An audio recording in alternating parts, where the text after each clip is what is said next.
Welcome back to another episode of Dreading, or if this is your first time here, welcome. Today, we're going to be going over the interview of Melody Gliniewicz, which will serve as a part 2 to a video we uploaded last year going over the case of Joe Gliniewicz. That video will be necessary viewing, as I will be giving a base level recounting of the details of that case. I won't be going as in-depth as before. With that in mind, the original video will be left in the description box down below, along with a link to the full, unedited interview, which was sent in by a subscriber. With that established, let us begin.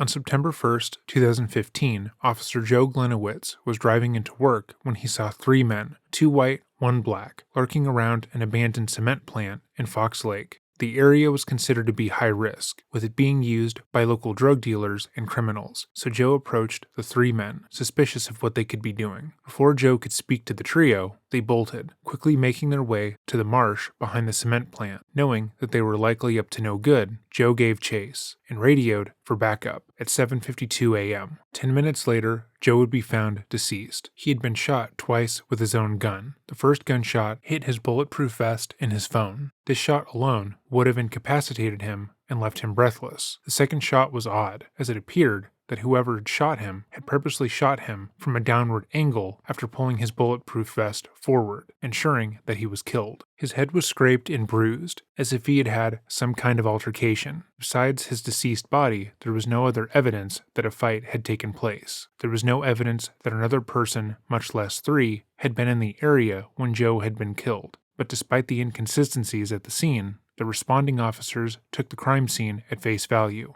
One of their own, one of their best, had been killed in the line of duty, and a manhunt for the 3 responsible for his death quickly began. The entire area of Fox Lake was placed on lockdown, with people being told to shelter in place as the police scoured the area for their suspects. 400 law enforcement officers took part in the search, utilizing everything the department had available, including helicopters, drones, and horseback. The local departments quickly called in the ATF and the FBI, realizing that their small-town department wasn't fully equipped for the search. But despite their best efforts, they couldn't find any evidence of the men who had murdered the beloved officer. In the following days, the Gliniewicz family was showered with condolences and well wishes from the community. Melody, Joe's wife, spoke at a vigil the day after his death, and spoke about her husband as a man of character, class, and grit. She stated that he was a strong, dedicated man who died a hero, who only wanted to help the community. She emphasized his work with the Fox Lakes Explorer program, where he would teach teens the ins and outs of what it would take to be a police officer, and encourage them to pursue a life in law enforcement. Similarly, other men who worked in the police department with Joe spoke out about how he was a great man who dedicated his life to his work. Local establishments placed memorials to Joe in their windows, celebrating the life of the man who had made the lives of everyone around him better. However, less than a week after Joe was laid to rest, the coroner would make a shocking claim. In the local coroner's report, he would state that Joe had been killed by a single devastating shot to the chest, and that he couldn't confidently rule out the possibility of the death being a suicide. To many who knew Joe, the assertion that he would ever harm himself, much less kill himself, was insulting. Melody and her oldest son, DJ, both went on the record with True Crime Daily, saying that the very idea that Joe would have done this to himself was disrespectful, and they similarly implied that the only reason it was said was because the coroner in their town was corrupt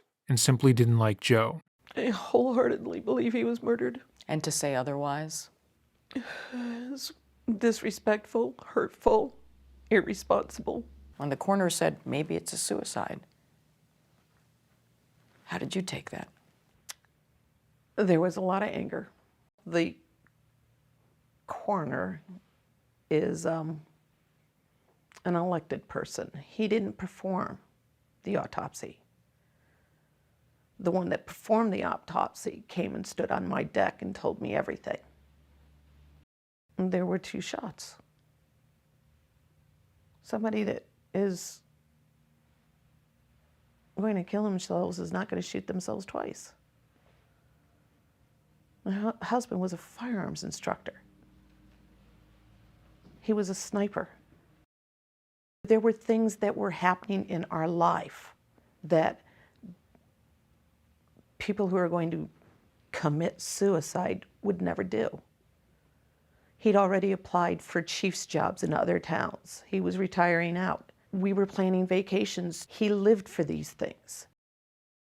Melody also stated that Joe's death was caused directly by the Black Lives Matter movement and the war on cops, and the sitting president at the time, Barack Obama, was purposely ignoring her because of that. Despite the coroner's findings, many articles written during this time characterized Joe as an honest, giving man who only wanted to create a safer world for his family. He had served in the Army, had been a police officer, and spent his free time helping children. He was a dedicated, honest public servant who would give you the shirt off of his back. The only issue with this narrative was that it was completely and utterly dishonest. In reality, Joe Gliniewicz was an abusive, manipulative, crooked cop who had, on many occasions, abused his power and influence in order to hurt others. In his time on the force, he had become close with the powers that be and was able to rise through the ranks. Not because he was the best for the job, but because he knew the right people. He regularly drank on the job, spending shifts in bars until he would be thrown out, or getting tattoos in the middle of a workday, and using his badge to threaten anyone who had a problem with him. He enjoyed being an officer because he could act with impunity, and no one could really stop him. He was also close personal friends with the sheriff, Michael Behan, who routinely ignored and made excuses for officers who he liked, like Joe. Joe's behavior was so abhorrent that throughout the years, his personnel file was filled with complaints from citizens and other officers. Joe had sexually harassed a female he had worked alongside, stating that having sex with him would be good for her position and that if she didn't, she wouldn't get far in the department. She later sued the department, but due to faulty legal counsel, the case wouldn't make it to trial. However, according to court records, Joe admitted to all the claims made against him. Similarly, he had carried out a number of affairs with other women, using his badge to pressure them into a sexual relationship. On at least one occasion, this resulted in him getting an STD. On another occasion, he pulled a gun on a 911 dispatcher while at work. The dispatcher would go on to state that he had made her uncomfortable because he repeatedly sexually harassed her, and when she rejected him, made comments about putting bullets in her chest. But he didn't just make life harder for the women he worked around. On numerous occasions, he destroyed police records, tried to fight other officers, and regularly embezzled funds from the Fox Lakes Explorers program, using it to buy whatever he wanted. Despite his coworkers and members of the community regularly complaining about Joe's actions, he was never adequately punished. At most, Joe would usually receive a couple-day suspension, which he viewed as a paid vacation. Joe knew he could get away with nearly everything, and so, as the years went on, his behavior would only get worse and worse. Eventually, a group of 20 coworkers would reach out to the mayor in order to speak about Joe's behavior. They listed everything that Joe had done in his time on the force, but still, very little was done. It wouldn't be until Ann Marin was hired as the new Fox Lakes village administrator that Joe's actions would begin to have consequences. Marin had worked as a city administrator before and had been credited for helping other areas get out of debt and use their money efficiently. As a city administrator, she had been placed in charge of every department in the area that takes care of services and duties, including parks, finance, community development, police, and more. Her responsibilities would include supervision of the day-to-day operations of all city departments, as well as oversight of all recruitment, dismissal, disciplining, suspensions, and preparation, monitoring, and execution of the city budget. This placed her directly above Sheriff Behan and directly in charge of Joe, and it became clear the moment she became village administrator that she wasn't willing to turn a blind eye to Joe's terrible behavior. Joe had been stealing thousands of dollars from the Fox Lake Explorer program for years, which meant that he was stealing directly from the community. Texts between Joe and Behan seemed to show that Behan was aware of the embezzling and took no issue with it. But when Ann was hired on, she asked each department to take a complete inventory and financial report of their respective programs, just so she could understand where the money was going for each department. It was her job to make sure that all the money was accounted for and being spent efficiently. However, Joe took this as a threat. He began to panic, believing Ann was going to ruin his life and career by not allowing him to continue to get away with his crimes. In his mind, his actions, even though they were illegal, were all justified. In April of 2015, Melody would tell Joe, because of the audit, quote, "Maybe we need to hide the funds somehow," as she was keenly aware of the embezzling and took part regularly, using the funds to buy Starbucks and family vacations. In his own messages, he would write about Ann repeatedly, saying, "She hates me, and I've never said more than 3 sentences to her the year she's been here. Hates the Explorer program and is crawling up my ass and the program. Chief won't sign off to move it to American Legion, and if she gets a hold of the old checking account, I'm pretty well fucked. The other party responded, quote, "Hopefully she decided to get a couple of drinks in her and she gets a DUI," to which Officer Gliniewicz responded, "She does, but not around here and no one knows where. Trust me, I've thought through many scenarios from planting things to the Volo bog," which is him directly saying he has made plans to kill her and hide her body in a bog in the area. After Joe's death, the investigation would uncover a small bag of cocaine in his desk that was likely meant to be planted in Ann's car. They also found that Joe had approached a local gang member to see if he could take a hit out on Marin. That way the audit would just end. But it seemed he decided against those options and instead decided to take his own life and stage the crime scene to make it seem as if he had been murdered. This way, when his crime was inevitably discovered, the department will cover it up, not wanting to sully the name of a deceased cop who died on the job. Based on the deleted texts and Facebook messages that were recovered by the FBI, Melody had taken part in the scheme and was well aware of Joe's plans. She would be brought in October 8th, 2015, a bit over a month since Joe died, for questioning. At this point, she had already done an interview with True Crime Daily, saying any speculation about Joe's death is disrespectful to his memory, and implying that the coroner and elected officials investigating his death were corrupt. By this time, the investigation had already dug into Joe's personnel file, which went against the public adulation of the cop.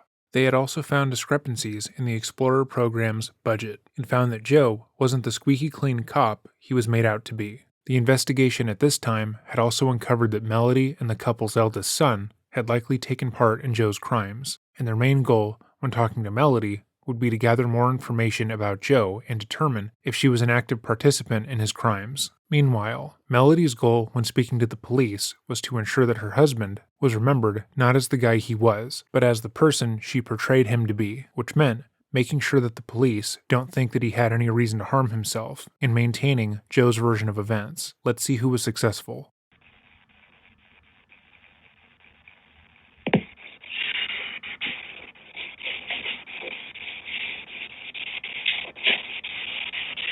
Okay, no, did you guys meet yet? We did. Okay. Ask me what his name is, and I'll tell you I have no clue because I forgot it. I saw an FBI and 3 letters, that's all I get. It's important to note that the 2 interviewers are with the FBI, not the Fox Lakes Police Department, meaning Melody doesn't know these 2 men. It's likely that when Joe was planning his death, he believed that the only people who would be looking into what had happened to him would be from his own department, assigned by Michael Behan, and as such, they would eliminate any evidence of wrongdoing on his part and hide the truth. But because the department had called in 2 federal agencies to assist with the manhunt, the FBI took charge of the investigation and eliminated any potential bias. The interviewers now have to comfort Melody and assure her that they aren't looking too heavily into her husband, while also assuring her that they are trying to do their jobs effectively, which is an impossible task. I don't feel bad. I'm the same way. If you need anything, something to drink, use the restroom, a minute to collect your thoughts. There's no, I know at the beginning you expressed concern that about your husband being vilified. That's not what this is about at all.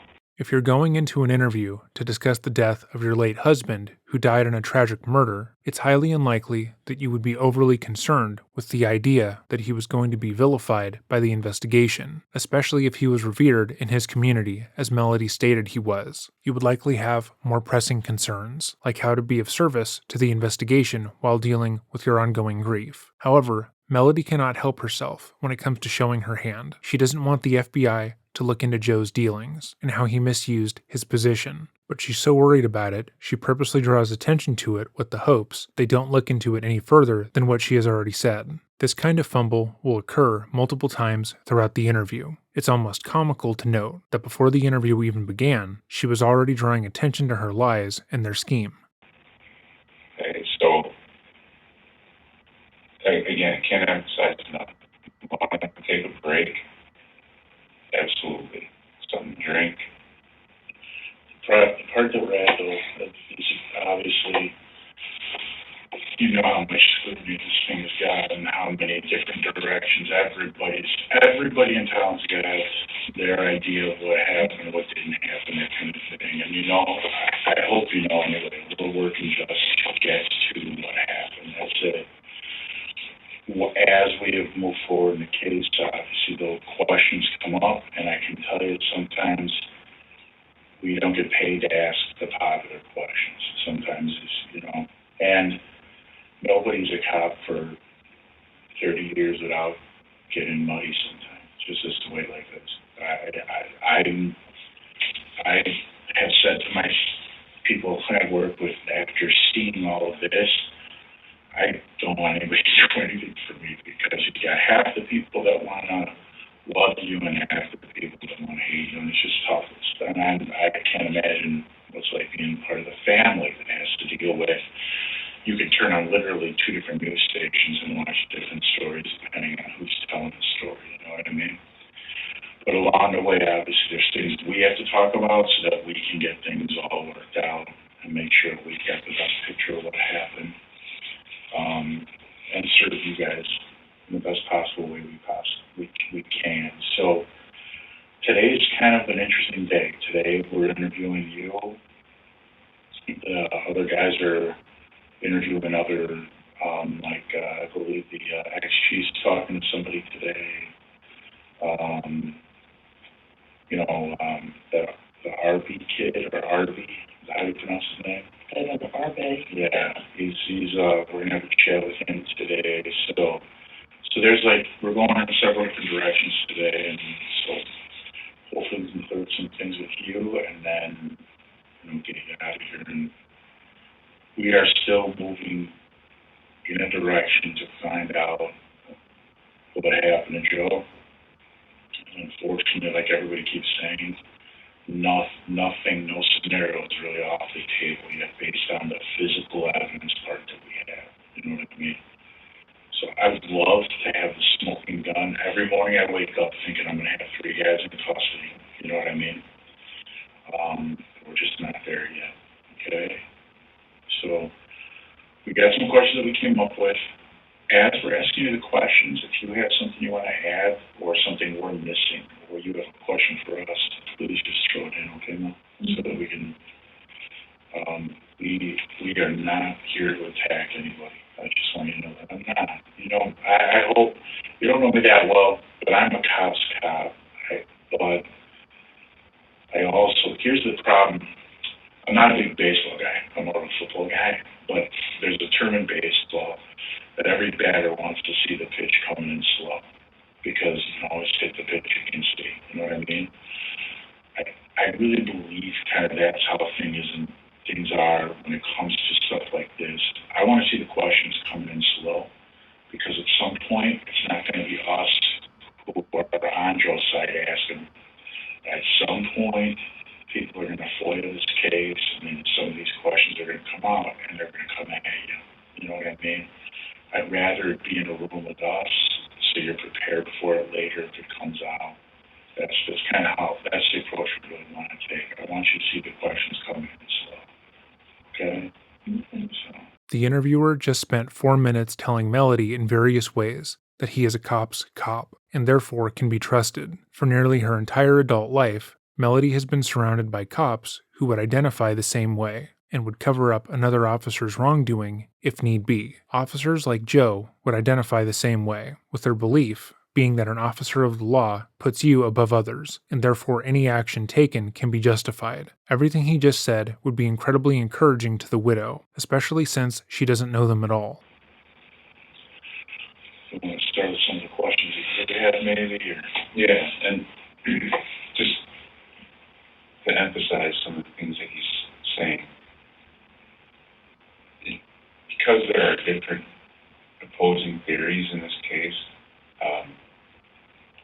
unfortunately, sometimes we do have to ask questions that people don't want to be asked.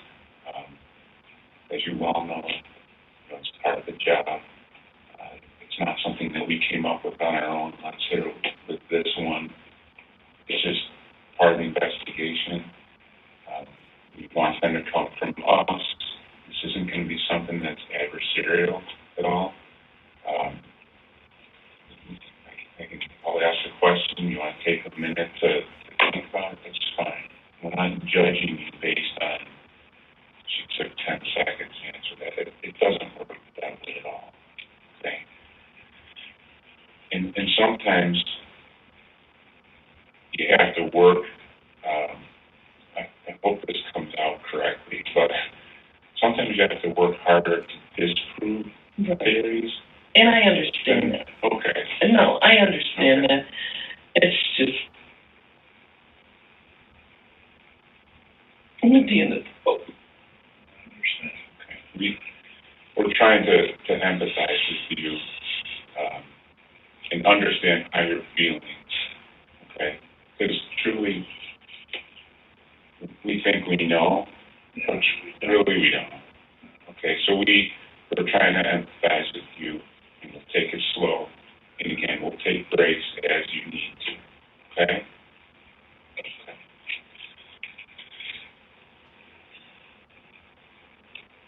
So I'm going to kind of dive right into it. I know this is upsetting for you. If you need something to drink, take a break, please. Don't hesitate, okay? How did you first learn about the fact that there was a shooting, and not necessarily that Joe was involved? So my brother-in-law called me. Said, what's Joe's radio number? Is it 6740? And I was like, I know my husband's radio number, but I'm like, why? He's like, well, there's been a shooting. Is his radio number 6740? And I was like, no, I gotta go. And that's when I started calling dispatch. Okay. How did your brother-in-law, is he involved in law enforcement too? He's on the fire department. Okay. All right. You on Fox Lake? No, anyhow. Yeah. Okay. You heard. Okay. Yeah. You know roughly what time that was in the day?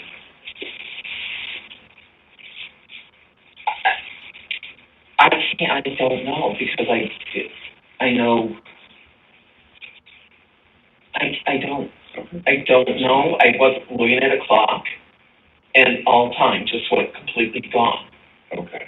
And I don't want you to guess. If you don't And know, I'm not. That's why I'm like I can't guess because I don't know. I didn't look at a clock. I couldn't tell you what time it was. okay. Do you know, or how is it confirmed that Joe was involved? I called dispatch. They wouldn't talk to me. I hung up. I called dispatch, I think, 3 times. And by that time,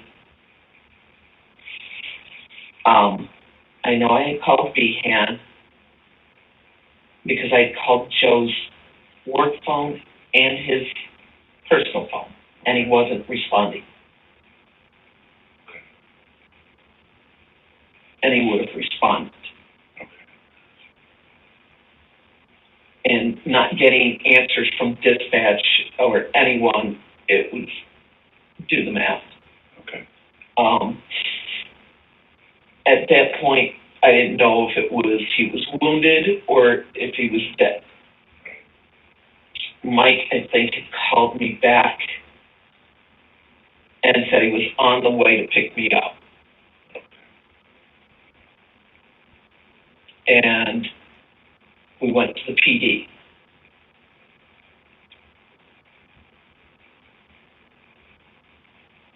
Behan was already there.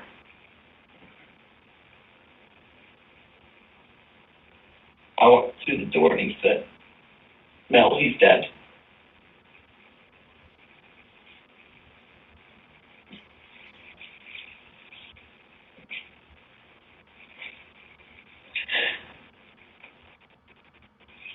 So the chief said he was going to come to pick you up, but somebody. No, that's Chief, my brother-in-law.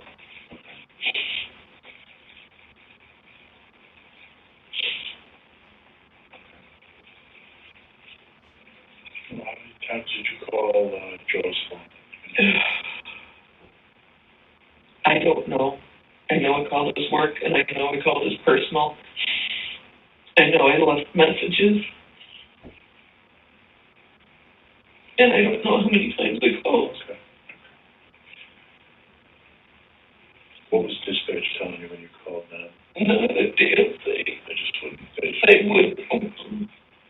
They kept putting me on hold, and I'd hang up. I'd call right back, and they wouldn't tell me anything.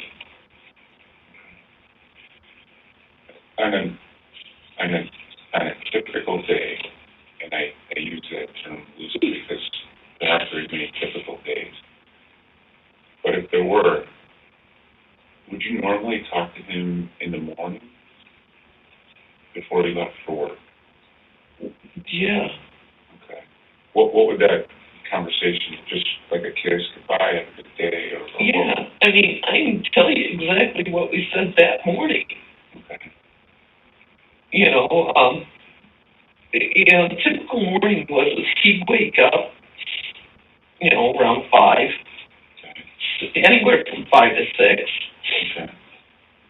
And like 30 minutes later, I was always, they reach over, he's not there, so good, coffee's done. So I'd go up, I'd get a cup of coffee, he'd be outside with his coffee, smoking a cigarette, and we'd sit there and just listen to the vibes,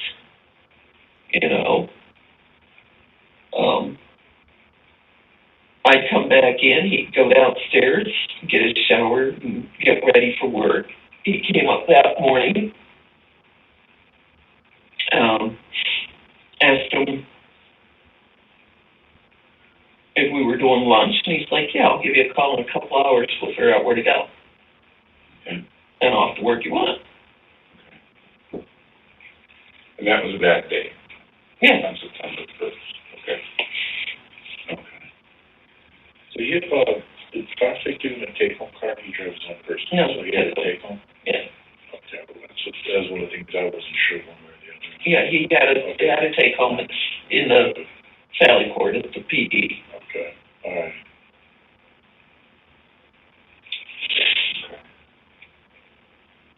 Now, winding back to August 31st, the evening, what was the conversation like that night? That night, he had told me that Ann Marin was demanding a 100% inventory of all the Explorer stuff. From every patch to every uniform to every item in the building. And I'm trying to think, 'cause I think it was around 9 before he had gotten home. I'm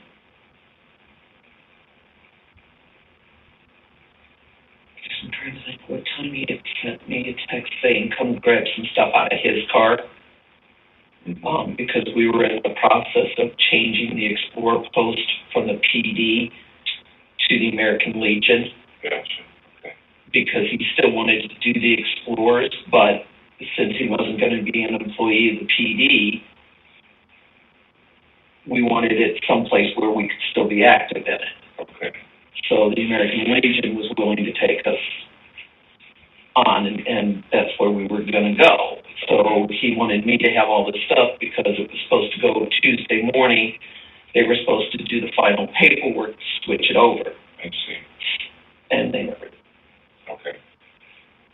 So, Ann Marin, the village administrator? Yeah. Okay. So that night... You mean God. Once again, Melody cannot help herself. She brings up the Fox Lakes Explorers and Ann Marin without provocation, and does it in a way that would directly lead to more questions from the interviewers, which is completely antithetical to what she wants to do, which is lead the investigation away from the embezzled funds and the woman Joe had been planning on murdering or framing for drug possession. I cannot emphasize how stupid her bringing up either of these subjects is, especially in the manner that she does it. Joe worked for the police department and for the Fox Lakes Explorers, which used village funds to run, and is in charge of budgeting and making sure these funds were properly used and allocated. Her asking Joe for a full inventory is not an act of malice or aggression, it's her job. But from the way Melody speaks about it, It's clear that Joe and her thought it was, which any good investigation would look into. She shot herself in the foot entirely and is completely unaware of the fact. Her contempt for Anne Marin, mixed with her worry about the investigation finding out about the relocated funds, has completely clouded her judgment. But again, she is completely unaware of that fact. Okay. So he was upset. Is that safe to say? He was pissed because she was trying to fold the Explore program. Okay. She was not. She simply wanted a full inventory and had asked every department to provide her with a full inventory. She was quite sincerely just doing her job. Okay. When she came there, what was that relationship like for him? Like with this, how long had she been there? Do you remember when she started about? I think she is on her second year now. Okay, so she's been there 2 years. When did things start going south in the relationship between the two of them?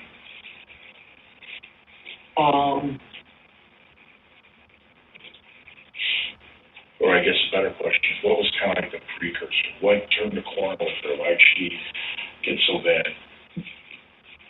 She had made it known that she wanted the top 4 people gone. Come hell or high water, she was going to get rid of all 4 of them. Okay, so I know Schindler, Gliniewicz, who else? Behan and Norris. Norris was safe for the longest time until he flooded the police department. How did he flood? What did he flood the police Literally. department? Literally flooded the police department, talking like $10,000 worth of damage.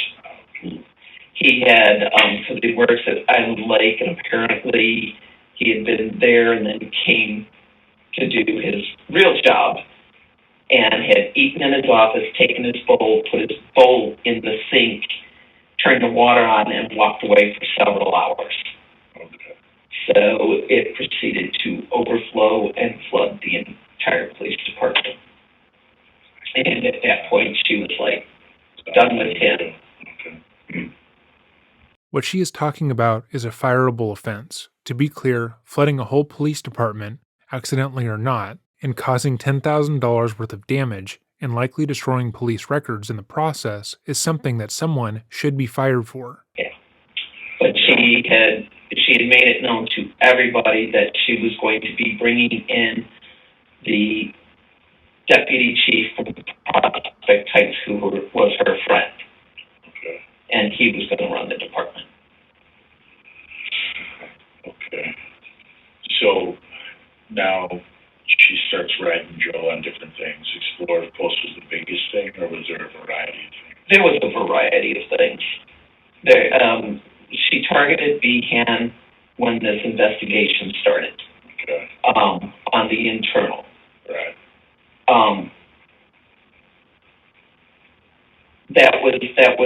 That was her. I've got it in now. I can get rid of him. So she was demanding Joe do 100% inventory on his office, to serve I can't call it a subpoena. It's not a subpoena. Serve the papers for this one to come in and testify, and this one to come in and read the memorandas, the whole 9 yards. Okay. So, but Joe is very good at, okay, this is a difficult person to work with. How do I work with them and still do my job? Right. Okay. He had that with all of his military training, so. So she just was dragging his ass, basically. That'd be fair to say. Yeah. Okay. Everything that Melody just listed as Anne's unreasonable demands and her desperate attempt to push Joe out of work were just parts of his job that he wasn't doing. Asking for a complete inventory of a group he is a leader of that uses community funds and asking him to serve papers and file police reports. Those are all things he should have been doing already. The fact that he wasn't is alarming, but again, Melody is too close to the situation to realize that.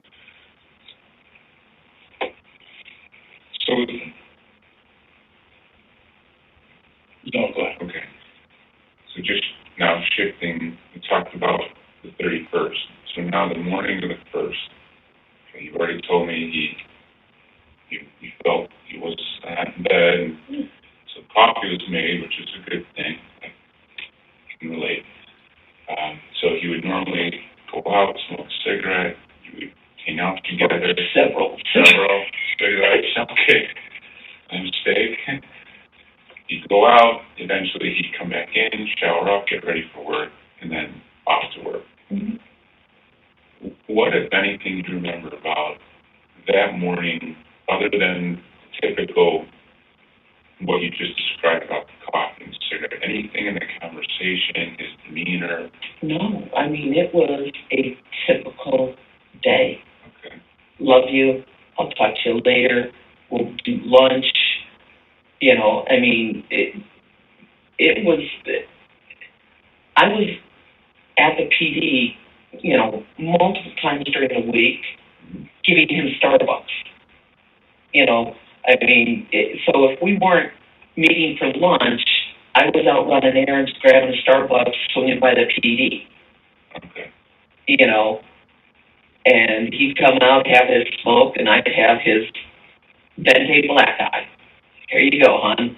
You know, and then it'd be the typical, what do you want for dinner? And, you know, just, you know, oh, hey, the boys have got this going on, and Jeffrey's doing this. And, you know, I mean, it was a normal fucking day. Okay, so then he left on the 1st at what time would you estimate?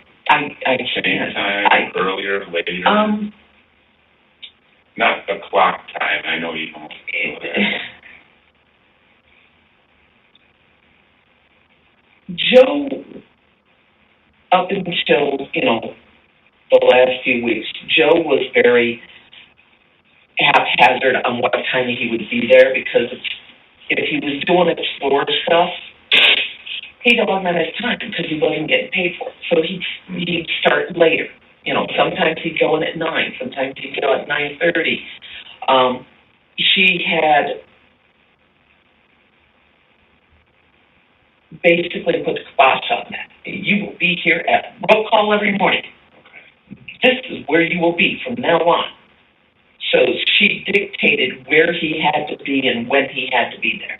Imagine complaining about your boss asking you to be on time for work and framing them as a controlling monster because they want you to do that. This is what Melody is doing right now. Melody trying to frame Ann telling Joe that he had to be at work when his shift began as being unreasonable is ridiculous and borderline nonsensical. According to Joe's personnel file, he made it a habit to do whatever he wanted and regularly showed up hours late for his shifts, sometimes drunk. He would often go out on patrol, but instead of doing his job, he would get tattoos or go to the bar with other women and sexually harass female officers, of course. And so far, according to Melody's own recollection, she has only asked he account for all the funds the explorers were given by the community, as well as be on time for work and just generally do his job. But all of that is unreasonable. Sure. Again, it's so obvious that Melody has contempt for this woman. And as Joe was dealing with Ann directly, it's obvious he had contempt for her as well. This would only ensure the investigation moves towards her, rather than away. But Melody seems to enjoy talking about her distaste of Ann, and will take any moment to expand on that.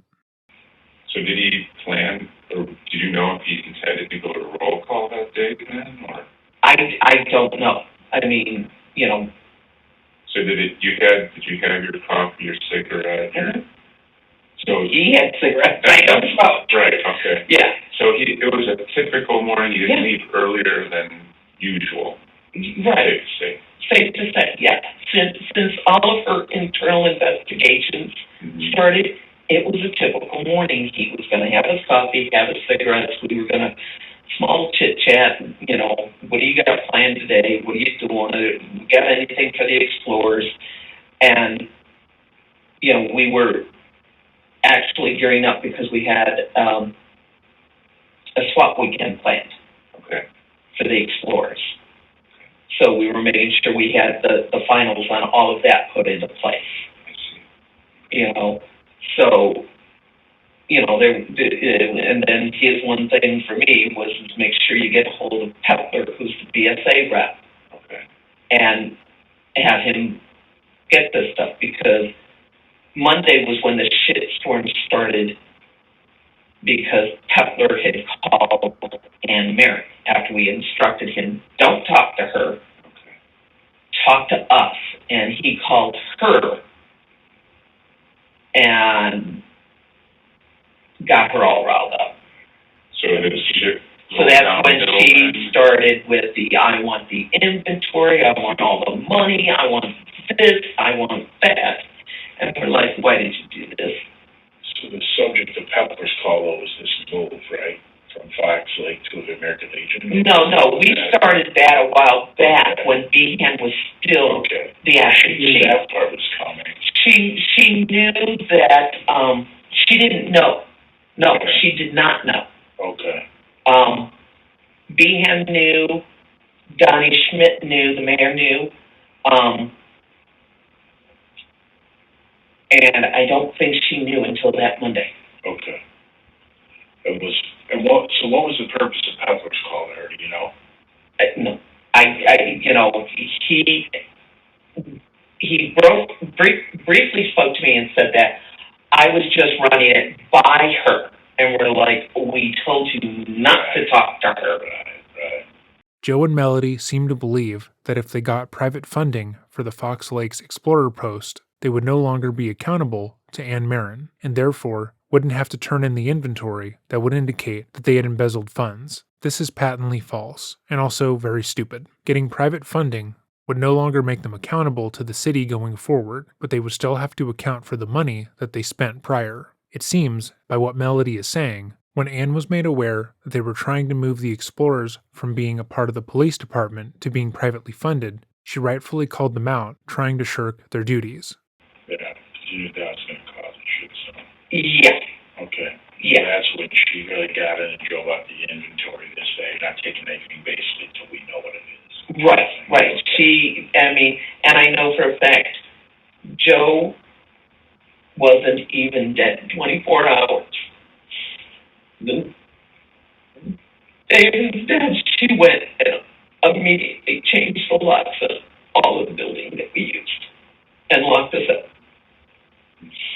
She is now claiming that everything in there is village department property, and she'll dispose of it as she sees fit. Because it is. Everything that was purchased for the Explorer program did not belong to Joe. It belonged to the Explorer program and the city of Fox Lakes. Ann was right to change the locks, especially since Joe had gone out of his way to buy large stockpiles of military surplus gear, such as Kevlar helmets, radios, ballistic vests, combat boots, gas masks, and gun belts, by the hundreds. These items were not part of the Explorer program and was only appropriate for actual officers to use after being properly trained, not teenagers. Melody is critiquing Ann for being good at her job here, and the idea that Ann was acting callous in her protecting city property is ridiculous. I cut out nearly 25 minutes of unnecessary details and footage, but if you would like to see the interrogation footage in full, that will be linked below.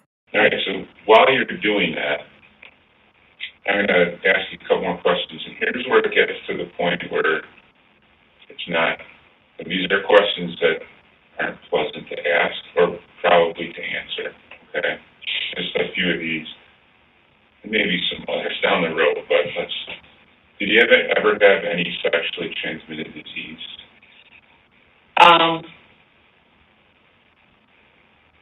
think he had genital warts. Do you remember when that was? Or? No. Okay. No, I mean, it was within the last few years, I think. Okay. Were they treated, or is it just something you? I believe he treated them. Okay.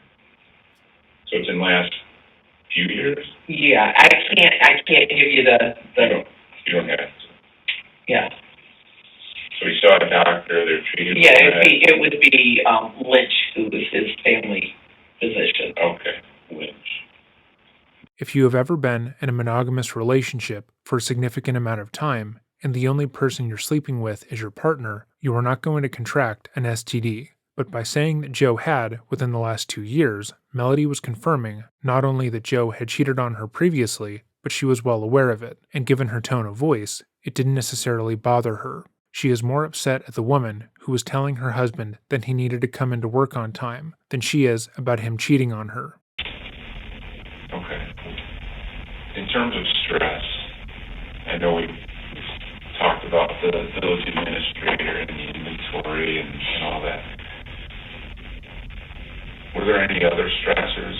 He had, maybe some nagging injuries as well. What else? None, really. I mean, none. I mean, none that I could outwardly tell you. The biggest stressor was Ann Mara. The biggest stressor was the internal investigation that was going on, and him watching what it was doing to the guys. What was the focus of the internal? And the internal from Did you start over a use of force thing or something? Yes. Okay. Yeah. So that's, I don't know, for me, because I don't know much about it, but for me it's like, okay, here's the guy who's supposed to use the force, here's what we do with the internal, we're done. Why did it seem to be so broad, like it's a big brush stroke, you know what I mean? It is a big brushstroke, and I'll tell you what Joe and I talked about. Right. Jason Baldowski, for some reason, December 14th sticks in my mind, but I'm not sure if it's just December 14th as in 2014 or December. The incident that occurred happened in December of 14. Jason Baldowski and several other officers were involved with a gentleman that had been brought out into the station for drunk and disorderly, basically. He became combative. Okay. Multiple officers were in the cell. This guy is a positive Hep C. Started spitting in Jason's face. Jason lit him up. And another officer as well. Okay. Xander. And I think there was Campion and Ewald, I think, were in there. I'm not sure what point the survey, who's the sergeant, was in there. So then it became, one of the officers brought it to Mark Schindler's attention, who is the lieutenant at the time of patrol. Okay. Schindler brought it to Behan's attention. Behan said, "I'll handle it. Don't worry about it." And Mark was like, no, we need to do an internal investigation. And Behan's like, "I'll handle it. I got this." Okay. Well, Behan didn't do paperwork for said internal. Okay.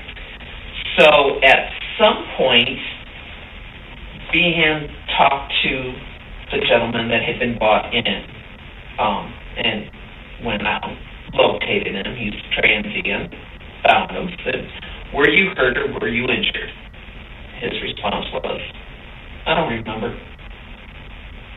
Behan went back, talked to Baldowski. I don't know what that conversation was, but then Behan apparently went out, found the guy again, and said, "I'm asking you, were you hurt? Were you injured? Do you need medical assistance?"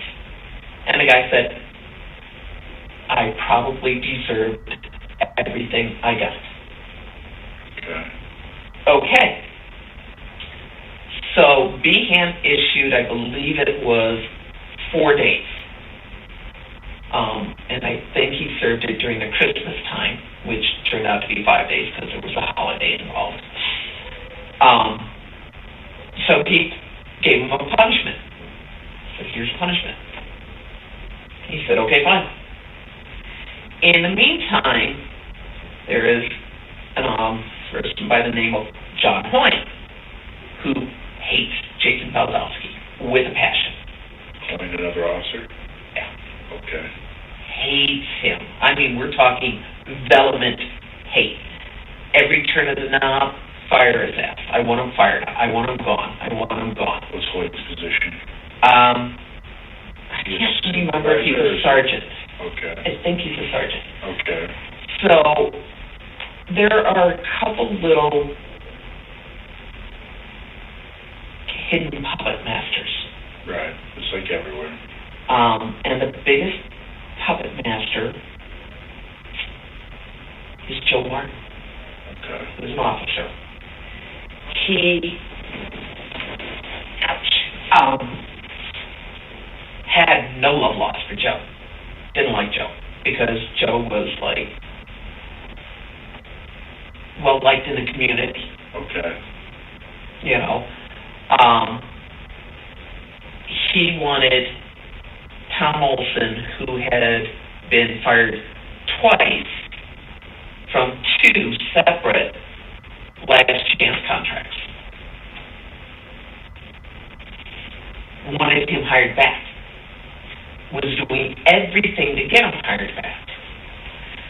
So when this little incident happened, apparently Martin somehow said, "Oh, John, this is what you need to do. You need to go and get that videotape." So Point goes into dispatch with his trusty dusty personal cell phone, tells them to pull that video up, and he tapes the whole thing. Then removes it from the police department and starts showing everybody. Martin then tells him, "This is what you do. Call the FBI and say you're a whistleblower." And he did. And there was Ann Marin's golden ticket. Right. So in the meantime, Martin has been communicating with Tom Olson, telling him this is what you need to request for Freedom of Information Act reported to NBC5 News. Tommy, from my understanding, has then started sending Ann Marin letters going, "Oh, I've got dirt on this officer, this officer, this officer, this officer. I will be more than happy to turn it over to you, and only you." Right.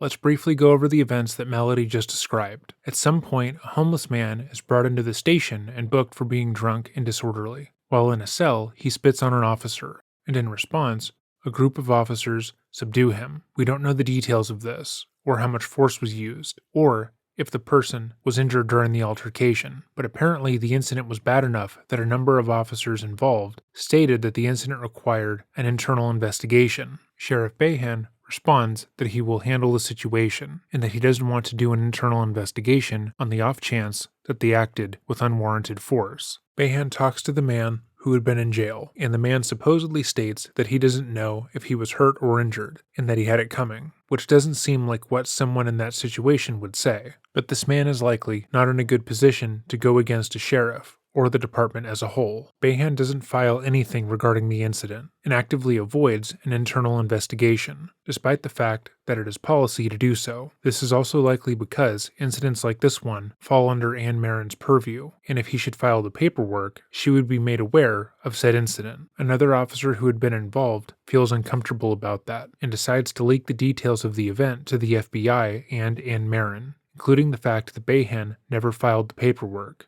That results in an internal investigation into the incident, which, as made clear, should have occurred anyways. Melody adding motives towards the officers who wanted an internal investigation done, like stating one vehemently hated an officer involved for no reason and was constantly trying to get him fired, and that the other was trying to cozy up to Ann, is unnecessary and likely wrong.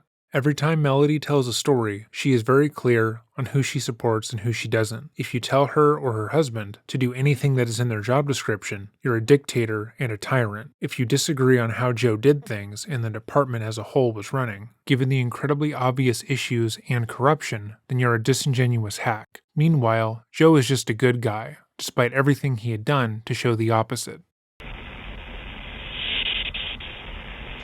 So, there you have it. There's where else it is. So that's a good explanation for the question that I asked. significant stressors, that's, Yeah, it's a stressor. Joe's watching his entire department implode. Yes, it's a stressor. You know,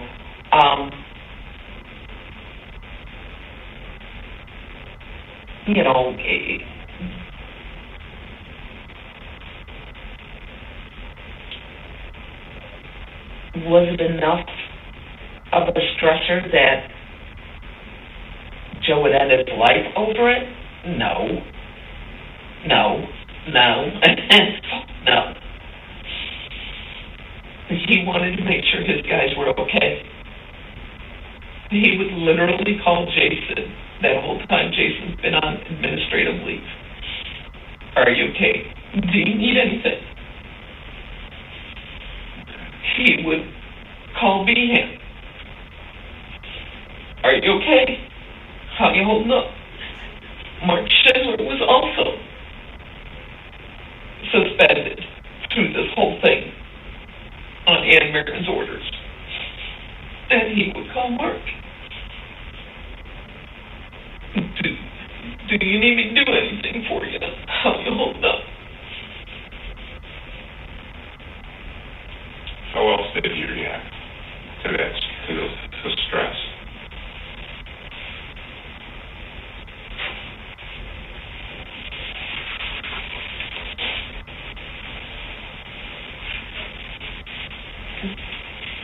And I don't know how to answer that. Did you see, I can ask you, did you see did his smoking increase? Did he work out more? Smoking didn't Did he increase. get quieter His sleep. maybe? His, his sleep got worse. Like it was a while, he would wake up more during the night? Yeah. Okay. Yeah. You can't turn the brain off sometimes. Can't turn it off. Right. You know, so yeah, he was sleep deprived. Okay. He was sleep deprived because So directed at just Joe, what else did this woman want from him? She wanted inventory of the explorers. She Uh, wanted control of their money. Okay, so finances? Yeah.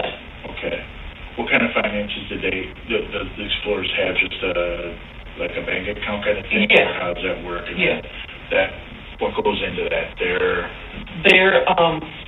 Because you guys do a shitload of details, right? right, but It's like I know it's Yeah, always doing a ton. not everyone's like, oh, you do a shit ton of details, you get a shit ton of money. No. I know because they don't pay a lot. That's why they get the explorers. Because they know they can Right. It's Right. like slave labor. Yeah. You know what I mean? Yeah. I know from so. You know, our biggest one would always be Lake County Fair, but we had other departments that Right, we I had guess to. split the pot a little bit Yeah, with them, right? you know, But that was the income was from details. stuff. Yeah. And then the outgoing was that's the SWAT camp stuff, things like that, or Yeah, I mean, that, it would be all of our competitions we would go to. So you'd have state competition in Chandler in 1 year, you'd have national in Chandler in 1 year. no, it's channel. Chandler is the tactical, we go up to them for their tactical competition that they did. Oh, okay. Yeah. Where's that at? Chandler, Arizona. Oh, that's a nice trip for it. Yes, and we would drive all the kids out there. Okay. You know, 37 and a half hours straight through. Oh, man. Yeah, but we always had like 6 adults with us, 2 in that van, 4 in this one. You guys switch out the sleeping, and then we keep switching drivers and stuff. Got it. Okay. Yeah. All right, good. Okay. So she wanted equipment, money, anything else? That's all I knew of. Okay, and then for Joe specifically, what did she want in inventory's office and stuff too, or? She was having him inventory Behan's office, Okay. you know, and then, I forgot what else she was having in inventory. I think there was something else that she wanted inventory there. Now, did he face any discipline in Fox Lake with her? Any issues like that? Should go after him on anything? So it was more just, you're gonna be my inventory bitch. You're gonna be my bitch. It wasn't so much she was coming, She, other than she wanted to retire. Again, asking Joe to do inventory was not her telling him he was her bitch. She asked everyone to do inventory, and she asked it to do her job and create a city budget. It's like complaining about being asked to clean the floors when you're hired to work as a janitor. right, she wanted the top 4 gone by Okay, so any let me- means So let necessary. me ask you this. Retiring at the end of the month, was that really his choice or did she want that? It was more his choice. He was done. He was ready to go. Yeah, he was done. He wasn't done being a cop. But there. He was done the Punch Lake. It wasn't enjoyable anymore. Right. It was hell dealing with her. Okay. Just that there was more times than not that I had his personal cell phone, and she would call his work phone, and he'd have it on speaker. And I mean, I'm so sick and tired of your fucking shit, Gliniewicz. Get this fucking shit done. I want it fucking now. And everyone was fuck this, fuck that, motherfucker, fucking assholes. It's like, and you're the head of HR? Where do you report your actions to for a hostile work environment? Is that it? I mean, No, it's, don't worry about that. Okay. I mean, there was shit she started about me. what was her thing with you? I don't know. I've never had a one-on-one with a woman. I have never been properly introduced to her. She started, I think it was last December. She walked up to Joe and said, "Tell your fucking worthless wife to keep her fucking mouth shut." And Joe's like, "Excuse me?" Yeah, she managed to piss all the village trustees off at the Venetian night. Venetian night was in August. Okay. And she's bringing this up to him in December. And what supposedly did you piss him off about? Don't know. He's like, oh, well, first off, it's my wife. She can say whatever the hell she wants. Right, absolutely. You know, second off, I was with 10 people that I never left their side. If I wasn't with them, I was with Chris Valenziano or Amy Serafin or my husband. I saw two village Trustees, right? yeah, Donnie Schmidt. He walked by and everyone went, "Who's that?" And I said, "That's Donnie Schmidt, the mayor." He didn't come over and say hi. Then I saw Nancy Koski, and that was because she was so drunk she about fell over. Some stranger literally was holding her up. What kind of vibes like that? Yeah. Right. Yeah. Well, Nancy Koski was Joe's assignment for years. Okay. He would be ordered to follow her from bar to bar to bar to ensure that she got home safe. All right. He wasn't supposed to drive her home. He was just supposed to make sure she didn't wreck or kill anyone. All right. And that was multiple chiefs assigned him that task. All right. Small town shit. You said something a little while back about sleep deprivation. I want to try to circle back around to that because that's important.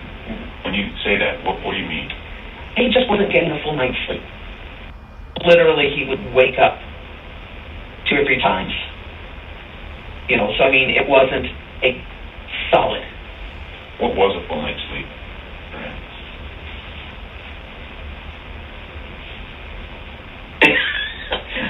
It's hard to say because I never sleep. I'm used to functioning on, 2 or 3 hours of sleep. That's my norm. I mean, was you like a good 9-8 hours? Oh, no. When it was work, and if he got 5-6 hours, That's a full night. yeah, Okay. it used to be he'd go to bed by 9 o'clock because he liked to get up extra early and go work out before work. Mm-hmm. So, he'd get up at 4 and go hit snack cave at 5. Okay. So sleep deprived for him then meant maybe how many hours with getting up and all that? Probably on a good night, maybe 3 hours of sleep. Okay. And how long, what period of time did that go on? Probably the last couple months. Okay. Okay. Yeah, that's significant. And I know it is, and I sit there and I blame myself that I wasn't making him just stop right now, just walk and put your paperwork in and go. Cannot blame yourself. Okay. Right, he's an adult, and Well, and that's part of being a team too. It's not one person can't control the other. Both people take care of each other, right? You know what I mean? That's just the way it is. Plus, you know this job. I've been around it for 30 plus years. There's our ups. We all have our ups and downs where life is better or worse. And you're always hoping to get these administrators that come in like this. They're going to come and go. You know what I mean? Well, then you go and you manage to get yourself hired with a no fire clause in your contract. Yeah. Yeah, there's some weird shit going on there. I heard they passed an ordinance where she ran all the departments. So basically your boss is her figureheads and she runs the show. Yeah, she'll tell you straight up. That's tough, man. That's tough. The mayor is nothing but a figurehead. This is my town. I will run it as I see fit. That's tough, man. would you say with all this going on, nagging reason. Was he's pretty easily overwhelmed by stress? No. Not so easily. Oh, no. Oh, God, no. No. I'm the short fuse. Joe was the long fuse. I start getting stressed, and the fireworks go. And he could sit there, and he could take it and take it and take it and take it. It worked for us because he was my rock. And he would be the one holding me together when I wanted to explode. He'd be like, you can't change someone else, just remember that. So. That's funny. I call it with my girlfriend of quite some time now. I call it she is my calling yin to my yin yang. You know what I mean? Jill and I were the opposite. Yeah, because I'm the one now, but after 30 years of this bullshit, I'm ready to pull up sometimes. And she kind of says the same stuff, respect the eating breath because you can't dictate what they do. So I get it. I get that kind of relationship. And that was Joe. I mean, it was like, no, just, and he would. He'd let me fucking vent. And just, okay, are you done? Yes. Do you feel better? No. Well, then, Right. what are you going to do? Fix it. So let me ask you this. Nobody's married 30 years without bumps in the road. What would you say your bumps in the road are? Well, his affairs were the bumps in our road. Okay. But when I find them out, I'd be like, okay, fine, let's figure this out. Are we done, or are we working on this? And it was always, we're working on it. Okay. We were a work in progress. Oh, we all are. Joe loved me for my faults, and I loved him even though he had faults. Okay. So let's talk about, we got to talk about those for just Go a second. for it. Okay. When was the last time you had an issue with this kind of stuff? Probably 4 or 5 years ago. Okay. Local or what was it? Joe's latest affair, being 4 or 5 years ago, doesn't align with the fact that he contracted an STD 2 years ago. Go somewhere else. Okay, so in the course of everyone we're talking to, and it's a freaking ton of people, right? Yeah. Who are we going to come across that we should take things they say with a grain of salt? Who's not going to maybe give us the best statement because they don't like you or they didn't like him or something like that? Katie Brown and Mike Brooks, who are brother-sister. Okay. What's the deal with them? Katie Brown, I use that term loosely, because I never know what she wants to go by, because she married my son. Okay. And I think she married him as Kate Grant. DJ was her third ex-husband. Okay. She contends that she married him to help him with his truck payments, yet I'm the one that paid his truck payments. How is she going to help with truck payments? Because if she married him, DJ would get extra money in the military. Because okay. Yes. So, my understanding is that she was supposed to get $250 at the beginning of the month, $250 at the end of the month. And at some point, she started demanding $500 at the beginning of the month. And DJ was like, that's not working out for me. Well, so this turned out to be a shakedown at the end. Yeah, and then at some point, she redid their taxes without his knowledge and got an additional $5,000 out of the IRS. Oh, shit. Yeah. Okay. Yeah. All right. Melody obviously has nothing but contempt for her son's ex-wife, but once again, she frames the situation dishonestly. She states that Katie came up with a scheme in order to get more money out of her son, DJ. Rather, when DJ was in the military, his father arranged for Katie and him to get married so he could get a better benefits package. For those who are wondering how Joe knew Katie, he was actually having an affair with her, so Joe set up his mistress with his son. So I assume they're not married anymore, right? Oh, God, no. Okay. Divorced her, she divorced him. He divorced her. He filed? Yeah, he filed.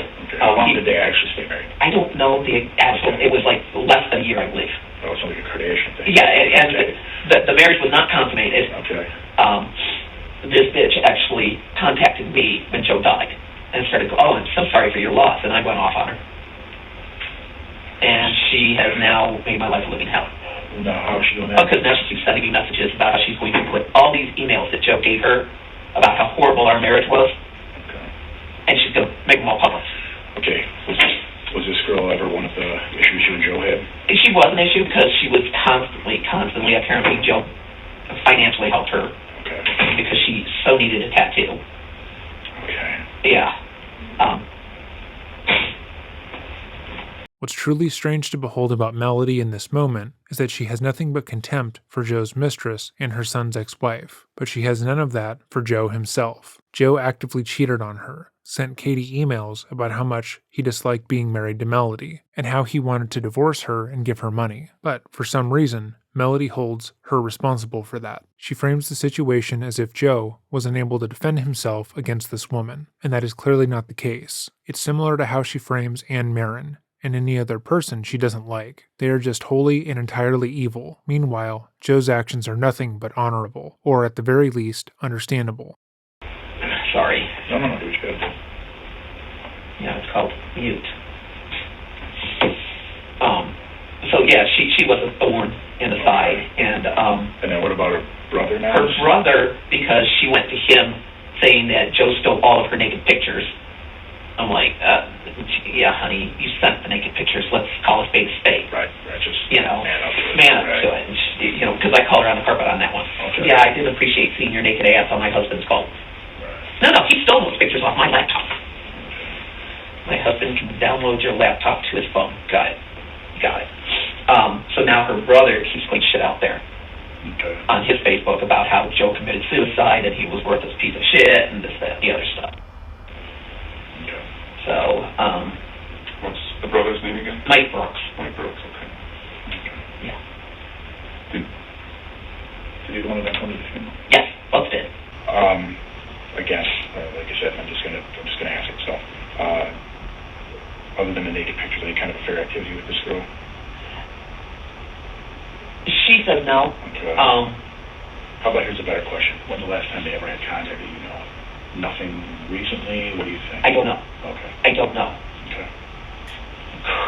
Couldn't begin to tell you. Okay. Could be maybe text or something. Oh, God, yeah, Okay, probably. I was curious. Yeah, probably. And that's not so much face-to-face, but Yeah, she's Mike Brooks showed up at our last boot camp, but after the third kid came up to me and said that they felt uncomfortable around him, I looked at Joe and I said, "You gotta fucking go," because we were doing combats, and he was very aggressive with several of the kids, and they were new kids. I was going to have them feeling uncomfortable and want to bolt. Right. You got to know your audience. Exactly. Yeah. So I told Joe, I said, he's got to go. He has got to go. This is bad. Okay. You know, I'm not going to sit here and have a bunch of kids go back to their advisors saying that some guy was aggressive with them. Right. Absolutely. You know. Do you ever have cocktails with anybody or anything like that? Did you ever go out with the guys once in a while? Not with the PD guys. Okay. That was my question. If he did go out, did you have a circle of people he was friends with? He was a big drinker anymore. Right. I mean, he had his drinking problem for a while, and it was just a thorn in our side, and I was like, knock this fucking shit off. Right. You know. We all been there a little bit, I think. It's something about the job I do. You know, I'm not gonna say it's not at all. Some people think all those kinds of sometimes are bigger than life. So yeah. We get there. You know, I mean, dealing with his brother who spends 3/4 of his time at a bar. Okay. You know, it was to the point where I was like, hey, you're going down the wrong road. Right. And how severe was it? I mean, to the point of like needing AA or? I don't know if it was AA level. I know he recognized he had a problem. Okay, so let me ask you this when you say problem, because I'm unfortunately from life experience. Wasn't that he needed to drink to function all day, but when he went, he couldn't stop? Was that kind of what you would think? Yes. Like when he went, it was drink hard. Yes. Versus I don't have to wake up at 7 and have a drink. Right. So he could function, work, oh, yeah. But when he went out, it was playtime. Yes. What was his drink of choice? Jägermeister. Holy shit. So how often do you think would he be drunk and come home then, or what was the deal? I mean, yeah, there were times where he was shit-faced. Okay. And, you know, I would truly express my displeasure with that. Right. But, you know, it was something where it was like, okay, fine, you need to make a decision because, you know, I'm not taking the bottom of your bike. Okay, right. You know. You kind of gave an ultimatum. Not a divorce ultimatum, but an ultimatum of get your shit fucking together. Right. So how long ago was that? God. I couldn't even tell you. I mean, the beginning of your relationship, or 10 years ago, or less than that? You know, 6-7 years ago. Okay. Was, you know, it was like, no, this isn't working. You know, and like I said, I mean, anytime Joe and I had problems, you know, I was the one thrown on the table. Okay. You know, are we fixing it, or are we ignoring it? How was his, use a lot of social media? Yeah. Was he a fan of that? Yeah. Was he a Facebook guy? He had Facebook. He had Twitter. He had more porn on Twitter than I existed on Twitter. Okay. He had Instagram. And he had Snapchat. There was a shit ton forward on that one. No, you and your board. You and your board. Now would be a good time to note that Joe used the money from the Explorer program to buy more porn. Who in the world that you knew did like Joe? Joe Martin. Somebody. Joe Okay. Martin. Joe Martin, okay. I'm not sure how Tommy also. What's Martin speak for him? Or he just don't like anybody? He just doesn't like anybody. Okay. He doesn't like it. I mean, but what is it with you two in the Sorry, I car? gotta play that something. I gotta go my girlfriend. I'm good now. Like, is this code? Am I missing something here? And Aaron. Okay, right. Melody's only goal this entire interview has been to stay the course and not draw attention to the Explorers Fund and Marin's investigation and any reason why Joe would potentially harm himself, and she has repeatedly done the exact opposite. Okay. So let's talk for just a second about something that came up earlier in the conversation. You know, everybody, this job offers a lot of opportunity and a lot of temptation. And that's not to say if we took temptation or, went down that slippery slope enough, but we all kind of had some indiscretions along the way. I know I did. And I don't know if Joe did or not. If he did, is he the kind of guy who would accept responsibility? Oh, yeah. Okay. Can you think of any examples where something may have come up and... Well, when he had the affair with Denise Dudner, who used to be a patrol person with Fox Lake, Okay. they had a consensual sexual relationship. It came out in court that it was consensual. Okay. Because she did the whole, he did this, he raped me, he did it, and throughout the whole thing. And then she got fired. She got fired for other reasons other than the affair with my husband. Okay. So that's when she started her long tangent of suing the village and this, that, and the other stuff, that it was a wrongful termination. Okay. So it came out in court that no, it was a consensual relationship between the two of them. Okay. And I mean, he got 5 weeks suspension on that one. Oh yeah, I mean, he took a big hit. And we did go to marriage and counselor for that one. I can't even remember how many sessions we had. Okay. Did you have to go, or did you guys choose to go? I looked at him and said, are we fixing this one? Because I ain't playing this fucking game. So we both agreed that we needed to figure out where this So you went. Again, this is a gross misinterpretation of events. The dispatcher never recanted her story or changed it. The case also never went to trial, so Melody stating outright that she said something different in court was incorrect. Once again, Melody seems more upset with this woman for sleeping with her husband than she is at the person who broke their vows. Similarly, even though the case never went to trial, the lead up to it cost the department tens of thousands of dollars, and Joe was only punished by getting a 5 weeks paid suspension, which he allegedly used to go on vacation with his family. Was he talkative guy? From what you say? When you say talkative, I don't know what you mean by that. I guess he's the kind of guy who would run people, he could just... Charismatic. Let's put it this way. Very He's charismatic. one of those guys you don't see for a week, but the second you see him, it's like you saw him yesterday. You knew what was going on. He could tell you and bring you up to speed kind of guy. Oh, yeah. Or seem okay. Oh, yeah. I mean, did you see any change in that since his brother took over run the village? I mean, 'cause I guess what I'm trying to find out is if she break him in any way, from the Joe you knew to the Joe. She did break him. I will tell you that. She broke him. And he didn't love his job anymore. Right. Okay. That's a big one right there. Is because yes. You know, when you he loved his job, he didn't love doing the job in Fox Lake. Right. I get it. Exactly. You know. So she got what she wanted. Was he discouraged when you didn't get any job at all? No, he understood. The politics. He knew the politics. Don't know. What do you mean she got what she wanted? And she wanted the top four gone. She wanted Behan gone. He's gone. She wanted Joe gone. He's gone. She's demoted Mark down so far that he knows he's next. She's got Norris being a supervisor of Jan and Records, and that's his sole job. And he was in charge of detectives. So she has systematically destroyed that department. How are you with Norris and Schindler, and how do you get along with those guys? I don't great with Schindler. Norris, I just kind of know. Yeah, I mean, I keep him at arm's length just because I feel as though he looks at you sideways. Okay. You know, and I'm not sure how I feel about that. Right. I mean, I put it out there, you know. Right. Okay, but you Mark get along well. Oh, yeah. I love that guy. Behan and I get along great. Okay. Um, Now, what's Behan doing now that has he stepped down or is he still on suspension? No, he retired out. Okay, he retired out. yeah, he's got his pension and everything. What's he doing now? Just enjoying retirement? Growing facial hair. Good for him, man. Growing facial hair. Good for him. You know, so. And then, Joel and Mary got along pretty well? Yeah. Okay. Yeah. That's down. Donnie Smith, yeah. Okay. Yeah. All right. Um, They still looking out for you? So I don't know if I'm talking about Behan and Smith or? Yeah. Okay. Yeah, I mean, I do. I still talk to him.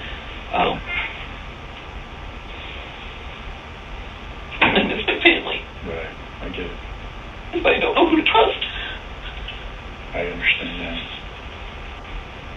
Did you keep any journals or any kind of like a diary, notes, anything of that nature? Anything he kept would have been at the PD.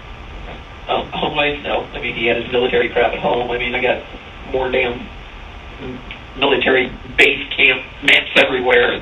So no place in the house, or did he have a place in the house where he went, he needed to kind of get back, calm down? Sorry. that's a yes. There's a no. We live in a very small house. Yeah, it's like 900 square feet, 6 people. You know, everyone knows everybody's business. Yeah, You want to hide, you're hiding in a bathroom, and you might get lucky if someone doesn't barge on you. So no, I mean, there are people who, they write stuff down, that's how they kind of organize their thoughts or that. In a journal, that you don't have to call it that. It could just be notebooks, spirals. No, Joe anything. didn't keep one of those at home. If he kept one at the PD, I don't know, because they're shredding 3/4 of his office. Okay. So I don't know what was there. Does he have anything at home, I guess, like personal effects, work-related personal effects that, I don't know if you've had the time or even the inclination to go through everything. I have. But is there anything now at home that was from work and now it's sitting in the house? Yeah, there's some stuff. His thesis, stuff like that. They very limited give me crap. All of his books out of his office I now have. Okay. All of his 900 coffee cups I now have. Like I have a briefcase. It's like this. It looks like a carry-on. Right. He has a backpack. Okay. It's a digital camo backpack, and it should still be in the back of the squad car. Okay. The red bag was turned over to Task Force that had the Explorer stuff in. Okay.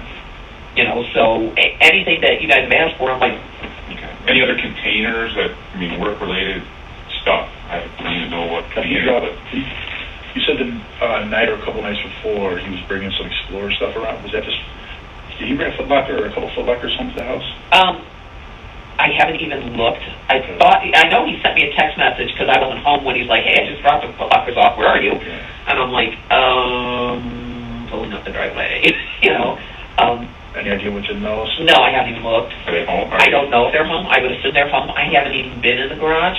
Okay. My garage is, we loosely call it a garage, but yeah, it's a catch-all. It's got everything in there, so, We're curious about it. I think you can understand why. I understand Is that. something you would mind if we could come take a look at that stuff? I have nothing to hide. I could get with my No, I know. You know. But we can't just show up and... Why not? Y'all have anyway. If Well, you're we're trying willing to to do let this us... a little differently now. And that's why the whole, like... Listen, I'll be critical of my own guys. You know, I mean, I'm that kind of guy. We handled Joe's case a little differently than we did other ones. You know, when we start on these cases, we start with the technology. I don't want to be having this conversation with you A month and a half later. Yes, absolutely. We should have had this conversation sooner. And we know it. And you know what? I mean, I sat down and I call a spade too, and my bosses admit when they fuck certain things up. And this is one of those moments where we should have already had this conversation and maybe been able to put that other bullshit to rest much earlier. You know what I mean? So that, but we got to have it now, and that's what we're trying to do so that we can, you know, we can give you that. You know what? I'll tell you what I know. I don't want anybody's shit. I want to give you the right answer when this is over. That's what I want.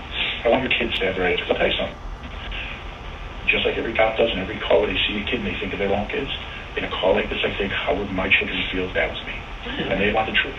So we're trying to work with you. We're not... Yeah. Like we said, again, if it gets to this... You have to understand the shit they've been put through. I can't even imagine between the media, between that village, between the village manager, between the stuff he was going through before that, I can't even imagine where you're at. But here's the one thing I will tell you, you're not going to get that shit from me. Because that's But I'm my so goal. at a distrust level I of get it. everyone right now. I get it. And that's why I've always said trust is the only emotion that's earned, and I'm going to work as hard as I can to earn it. And that's why I want to be your direct contact, because if someone in my unit tries to break that trust, I need to know so I can deal with it. You know what I mean? You know, I mean, it's bad enough I finally got an attorney. I don't blame you. And you know him. What's that? You know him. Who's the attorney? Get Tom again. Oh, yeah, okay. Yeah, look out.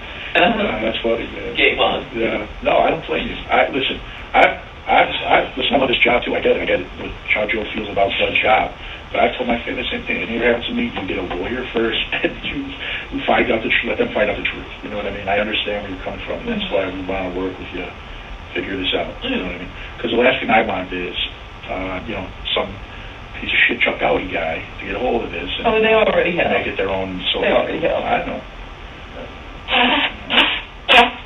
So yeah, we definitely like to check out the Foot Lockers at some point if that's possible to see what he got and away from him, that kind of stuff. Yeah, like I said at the beginning, sometimes it takes more effort to disprove a theory than it does to prove other theories. You know, people have a lot of questions, so if we can dot all the I's, cross all the T's at the beginning, it eliminates a lot on the back end, right? So the Foot Lockers, if that's what they are, the Foot Lockers, maybe there's something there that seems insignificant.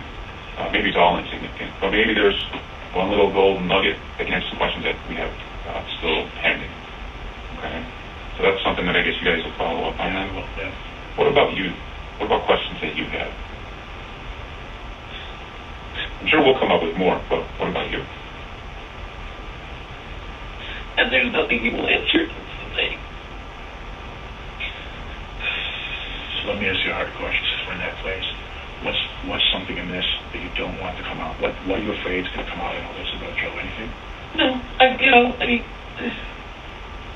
like I tell people, Joe could be an ass, but he was my ass. For Right. 27 years, he was my ass. I don't care how many affairs he had. That's right. Every night he still came home to me. Right. I get it. You know, Right. I don't care how many negative emails he sent out someone, because guess what? Every night he was still coming home to me. We all bitch. We all bitch and complain. Yeah, I mean, it is what it is. Okay. I know when he would use the Explorer credit card, we always paid that back. When I summarized a couple of goals Melody had going into this interview, there was only one that really mattered. Don't tell the FBI about how Joe and her had embezzled the Explorer funds for years, and that was the reason that Joe didn't want to do the inventory, and the reason he would take his life in this way. And now, 2 hours and 24 minutes into the interview, when the interviewers asked her if she has any questions for them, when they believe they're done with all the information gathering, she openly admits that Joe had taken money out of the account, and she was aware of it. Absolutely brilliant. At the beginning of this video, I mentioned how she has a tendency to bring up things she wants to avoid, seemingly in an attempt to control the narrative. But this is absolutely next level. She admits that they stole funds, but tries to add a caveat that they always paid the money back, as if it's a credit card, or as if it's the scene in Dumb and Dumber when they buy the Lamborghini. But this also isn't true. They didn't pay the money back. So I mean, that was just one of those things that, what do I owe? Because if it What do you mean you Explorer? we had to, like I know I owe for DJ's airline ticket, bringing him home from Fernando's thing. Okay. And, Okay, so the Explorer account paid for that, and then yeah, and then I always end up paying back, because I know on August 28th, he went up and paid the car bill for Jeffrey's car that had to get some work done on it. Okay. And he paid that off, so it's like the bill sits on my fridge, and I'm like, oh, okay, fine, so I pay that. We all. Yeah, so I mean, it's like, there are times where I've, taken 9 months and wrote a $2,700 check. Yeah, we owe that, Okay. So I mean, it's like people want to go, well, that's investment funds. And I'm like, no, not when you paid it back. It is. It's embezzling funds. If you were to rob a person, it would still be a crime, even if you return the money later. We see here so clearly that Melody believes that if she just tells the officers that they did use the account, she can convince them that it isn't all that bad. But that's not how anything really works. Right. Joe did have his own checking account, and I think it was $400 each pay period went in there, because he was paying his student loan and stuff. Okay. And that's why I named his play money. Okay. That's yours. Everything else comes over here and pays the household bills. Bills and stuff. Okay. What was his? He was still paying. What was the college again? Rico? Catholic. Catholic. Yeah. Still So paying he had Catholic? two federal student loans, and he had borrowed money on his. It's like a 401, but it's not a 401, a 517 or something like that. And he borrowed money against that account to pay off one of the loans, Okay. and was paying himself back. Got it. Okay. Did he have like a GI or The GI Bill thing? The GI Bill thing got screwed up. Somewhere along the line, they forgot to transfer over his National Guard duty, Okay. which then it became such a nightmare to try and deal with and get that. He was like, I can wait 20 years before they fix this, or I can get education. Right. So, what was his education? A dissertation? Did you already tell us? what was he doing it? Yeah, what is major? Right. Okay, wait. What was his major, or what was his dissertation on? Oh, I guess. It was criminal justice. Okay. His dissertation, I think he was doing it on tasers and the effects of tasers and stuff. So That would be interesting. And that's basically done. It's just not. yeah, Okay. he hadn't You haven't defended it yet, right? right. He hadn't defended his thesis yet, Okay. and then he just kept putting school on the back burner and stuff. And then As we all do. then when we started with the whole retiring thing, and I'm like, well, go back, finish that up, and then we'll go the next Okay, step. so let me ask you this, so in case somebody asks us, how much money do you think the Explorer thing is out right now? What do you think you owe it? 10,000. Okay, all right, just nothing crazy. Oh, it's a pot. Okay. No, Keller had called me the other day and said that the Gurney Police Department called them saying that Postal owes them $2,000 from the Lake County Fair. And I don't know because you all have all my Explorer paperwork, so I can't even Okay. do anything. For sure. And I have money that has been set aside off of some of the benefits for the Explorers that is sitting on my fridge because I'm not going to sit there and start throwing money in the account and stuff. I'm like, you guys need to do what you need to do, and you're not going to start seeing money funneling in there. So I have not touched anything. The sheer audacity of this woman is astounding. She truly believes that once their investigation wraps up, she will be given access to the account back after admitting to stealing from the Post for years. Do you still have access to the Yeah. account? Yeah. Okay. Oh, yeah. I wanted to ask you this. It's kind of a catch-all, I guess, in a way. What do you think Joe would want his legacy to be? And that Explorer program was his legacy. He lived and breathed making sure that those kids achieved their goals. Okay. He took pride in that. He took pride in how many kids went through the program multiple times, and went on and furthered their career. Became police officers. Or military even. Right. A lot of the, like I said, we do a 9-day residential boot camp that we started doing, and most of my instructors were former Explorers that have come back, and they take their vacation and come and teach.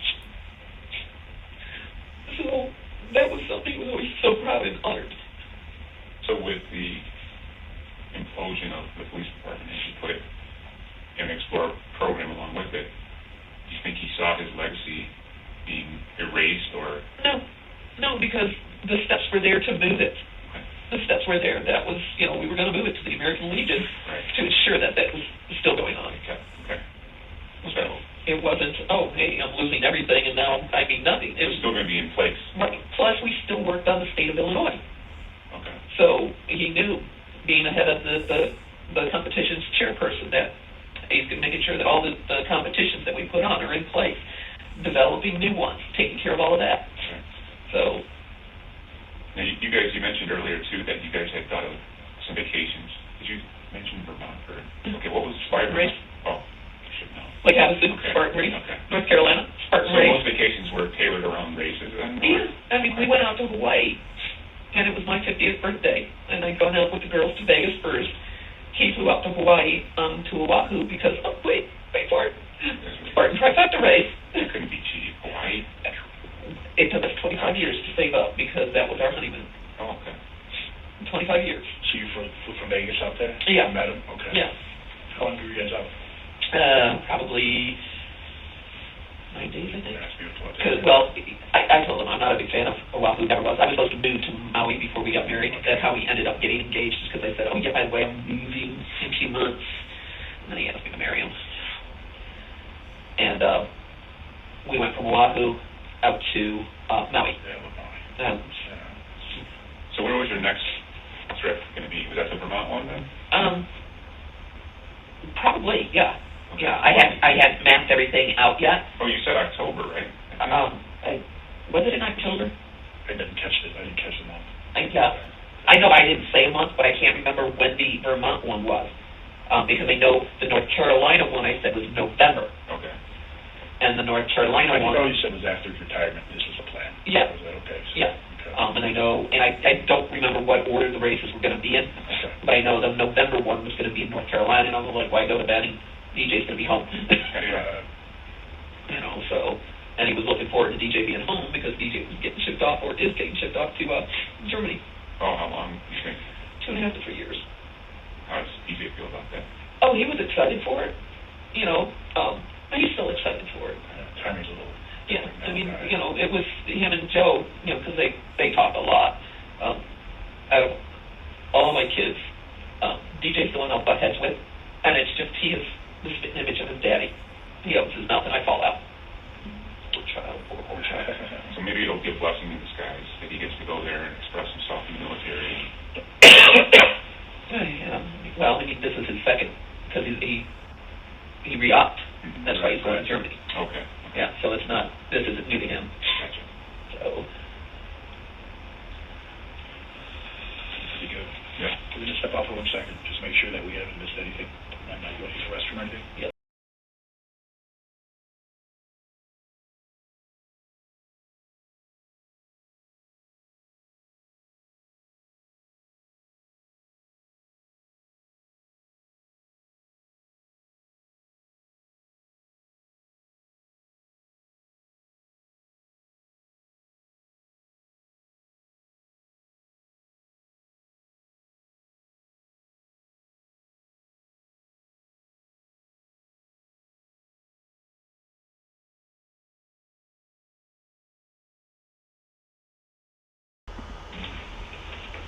I'm sure you know from seeing the station, stuff like that, there's multiple agencies all working on this between Task Force, FBI, ATF's been there, Secret Service was there. We basically, I don't know if anybody ever explained to you, but we actually adopted the lead system that was used in the Boston bombing. So everything came through the FBI kind of warehouse, and then they assigned the leads out so that there's one central place where the reports were going. Because in the beginning phases, we were kind of duplicating some work because like task force didn't know where the ATF was, and these guys didn't know where these guys were. Well, now we fixed it and we streamlined that. So everyone has like their little niche thing. Now my thing is not technology, never has been. I am a technology idiot. I have an iPhone and my daughter had to teach me to use. I'm not good at that stuff. But the technology piece of this puzzle was handled by ATF and Secret Service guys who took care of that stuff. So in the process of reviewing IMs and text messages and stuff like that, a couple of questions have come out that they want me to talk to you about. One of them is when it comes to this move of the Explorer stuff from PD to the American Legion, BSA required a form that BHAN was supposed to sign about everything being accounted for. And in a text message somewhere along the way, Joe makes reference to forging BN's signature on that form. Do you know if that ever happened? No, I don't. Okay, he never talked to you about it or anything? Because I think BN denied signing the form, and then with that text message, we're trying to figure out, did BN sign the form? Yeah, I don't know. Okay. Yeah, I have no clue that Joe is handling all of that. Okay. So I have no clue what forms or where forms or who signed what. All right, and then another text message that popped up that it's kind of through red flag was a conversation that would sound like with possibly you, Joe, maybe, about something about hiding the money before the village manager finds out. Do you know of anything like that or any text like that? Something about Melody pretending not to know of any text that discussed hiding the money is ridiculous, especially since she admitted to her and Joe repeatedly using the funds for their own reasons. Again, it's clear that Melody believed by her bringing up the Explorer account and taking money out periodically that she thought she could be the one who framed the entire ordeal and the FBI would leave it at that. With the interviewers discussing texts that got off of Joe's phone, which he both deleted, then shot in order to make his texts unrecoverable, Melody is realizing for the first time in nearly 3 hours that the FBI was onto her the entire time, and they knew almost everything she stated was a lie. there was a fear you guys were going to get in trouble with maybe some money, and it was about hide the money or something. No. Or it was either between Joe and you or Joe and Deanne or somebody like that. I think Joe's concern was, what we're guessing is, that the village manager's gonna find out there was an in and out money? And that may have been, Okay, do you know? but I wouldn't have said hide the money. Okay, do you know if he ever made a comment like that or something? No, because anytime he'd borrow, he'd let me know, and I'd be like, okay, fine, we'll put it on the tally, and, you know. How much over the course of the years, because you guys have done explorables forever, Right. how much money do you think's been in and out? I can tell you, for a long time, I know he was having like $100 of his paycheck deposited into the Explorer account. Right, okay. You know, and sometimes it would, you know, they'd have an abundance of our money versus the other way around and stuff. Okay. When Joe switched it over to a 501c3, Okay. we set up a new account. 501c3 is that the not-for-profit? Right. Okay, so set up a new Right. account. Right. Would you move it from bank to bank or just a different account, the same bank? No, it's at Harris Bank now. Okay, okay. What was it originally? You remember? Oh my God. I don't, because all of the statements would always go to the PD. Okay. Yeah, everything always went to PD. Okay. All right, so you don't know anything about any comments about the hiding money or anything like that? Yeah, no, I mean, if I was telling Joe anything about money, it was like, just let me know what, so I can put the money in. Right. Okay. It was never You hiding. haven't heard anything about the BN thing or No. anything like that? Okay. All right. What question number one? I forgot. The comment being Oh, okay, yeah, there was a statement given by the village manager that on the day of, when you were at the station or you came across her at some point, you called her name and told her. Oh, they're a fucking cunt. Okay, all right, I wasn't going to say it, but, and then you made a comment that Joe's death was her fault. Yeah. Okay, what did you mean by that? Because I just want you to know, just so you know, that's where people are, some people are digging their heels in on that. So, on the day her husband died supposedly at the hands of 3 unknown men, Melody, for some reason, called Ann Marin a motherfucking cunt and told her it was all her fault. Now it seems obvious that she said this because Joe had killed himself because she asked him to do inventory, which is an overreaction if there ever was one. But it also seems like she did this because, as we've seen numerous times in this interview, she simply can't help herself. She has to have the last word, and she has to disparage the person she considers to be her adversary. And even when someone approaches her with nothing but good intentions and sincere condolences, if they had ever done anything in the past against her, she has to hold that against them. She did the same thing to Joe's mistress and her son's ex, and each time, it's inappropriate. The fact is I based it off of her comment that she was going to make sure the top 4 people were gone by any means necessary. Any means necessary. So we've got one that you forced out on retirement. We've got one that's now dead. You've got one you demoted to broom closet manager. You know, so yes, that was my statement. That doesn't make any sense, because again, Anne didn't kill Joe. She asked him to be on time for work, to do his job, and to provide an inventory for his department. None of that is killing a person. Meanwhile, Bayhan was clearly not running the department very well, and turning a blind eye to Joe's behavior as well as others. Okay, so it was basically you're getting your wishes kind of. Yeah. Okay. Yeah. It was basically, you fucking wanted them all gone. Okay. And whatever you have done, you have done. Okay. All right. You know, do I think she could possibly set this up? Fuck yeah. I do. That doesn't make any sense. Anne Marin, to be clear, did not care enough about Joe to put out a hit on him, and as far as I can find, has never been accused of anything near that. She is just a city administrator who was in charge of budgeting for the city. That's it. The idea that she would be so incensed by Joe that she would put out a hit on him, then also approve getting the FBI and other agencies involved, is beyond stupid. It bears repeating that Melody knows the truth, and knows her husband killed himself, and yet she hates this woman whose only sin was asking her husband to do his job, that she is willing to state on the record that she orchestrated his murder. You think she had the ability or the Yes. desire to get rid of him that she would? Yes. Okay. I'm sorry, but I do. No, I don't think you have to decide. When you align yourself with people that are stabbing everyone in the back, and you want something done, you've got Tommy Olson saying, I got dirt on everybody, and I'll be your new best friend if you give me my job back. Right. And you have a labor attorney that has lost every case when it comes to Tommy Olson. Right. And they've hired him back twice at a huge sum of money. So, I'm sorry, Okay. you wanted him gone, he's gone. Okay. And, you know, Let me ask you then, if we're thinking that, if we go down that road, how do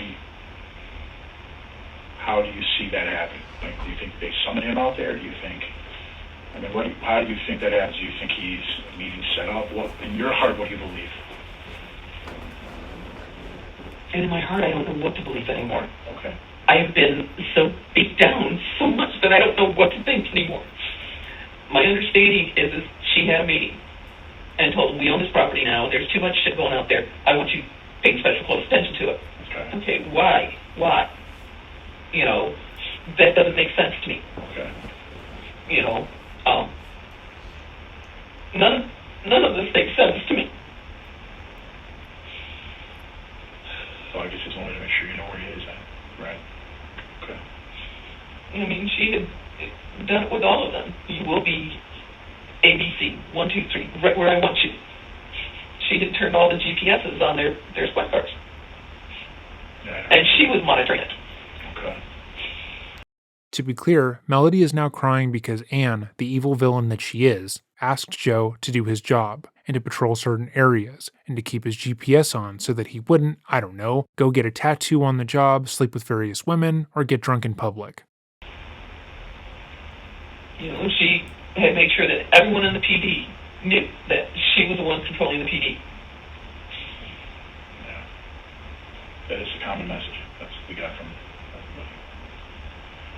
All right, then there's two final things the task force, the bosses wants to follow up on. One is the full backer issue. So are you planning to go home from here, or do you have something else you got to do? I can. Because if you can, we could follow you up there and take a peek at those if you don't mind. And then the other thing is they want to take a look at your phone, just so that they can say they went through it. Now that's completely up to you. I mean, what part of my phone do they want? All of the text messages between Joe and me? They dumped everything in everyone's phone. They're asking me in for the same thing right now. They're going to ask the mayor for it today. They jumped on Joe's phone. Yeah, I don't leave no stone unturned. Right. That's what it's No, about. they're trying to vilify Joe. That's what they're trying to do. I mean, you guys want to sit here and pussyfoot around it? Okay, I want you to let me in the I eyes. can't. Let me tell you. Look me in the eyes and let me tell you. No one is I am vilified beat up every I know, fucking day. but no one's vilified him to me because I won't let it happen.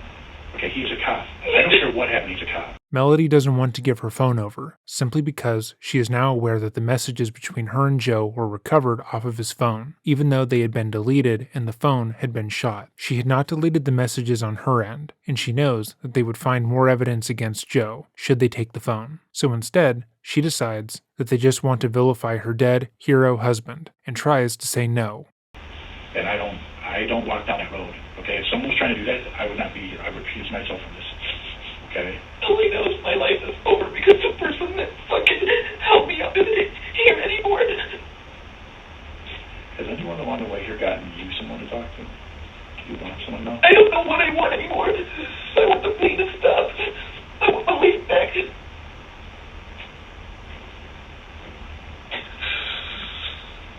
If we help find somebody who can talk to, would you be willing to talk to them? I don't even. And I don't mean cop. I don't mean somebody you can vent to who is not emotionally tied to any of this, who can just let you vent. Someone who can help you walk through this.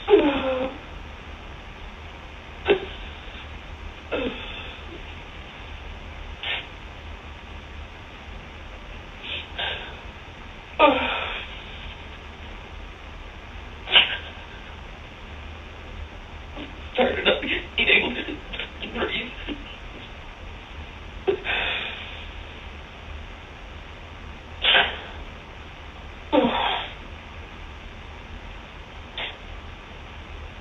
Let me keep drinking something.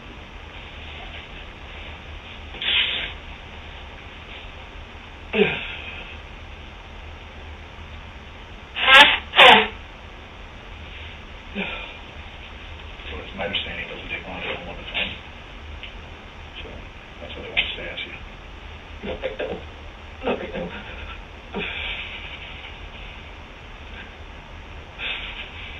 I mean, it doesn't matter if I delete anything off. You're still able to pull it. So, I mean, what's that? Treat me like I'm a stupid idiot. No, I'm not doing that. Okay, the only problem with now right now is it puts me in a tough position where they're going to cut search warrant for the phone. They're going to put us in a position where I got to take it. And, you know what I mean? No. Look, I'm trying to have a fucking major meltdown right now. So if you need to yell at me, yell at me. I don't blame you. Okay, I can take it.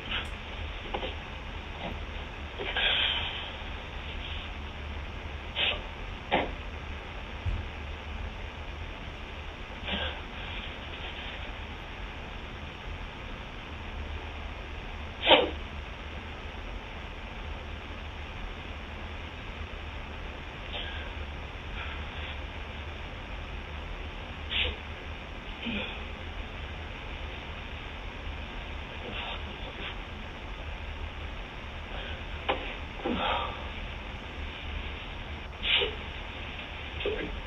You don't have to be sorry.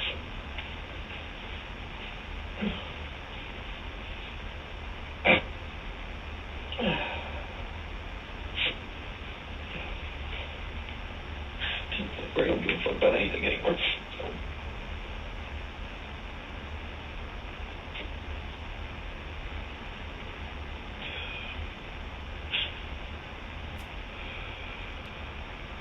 You guys gotta do what you gotta do.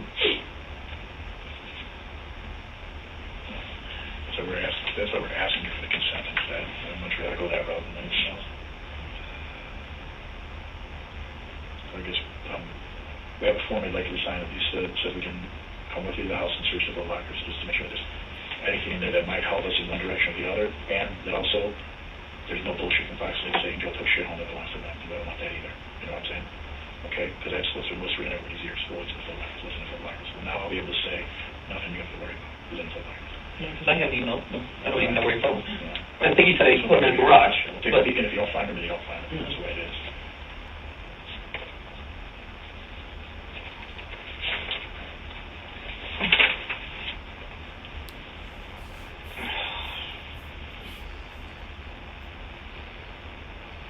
Honestly, I mean, you're just going to find things on my phone that you can find on Joe's phone. So, I don't give a flying fuck anymore. My life is over.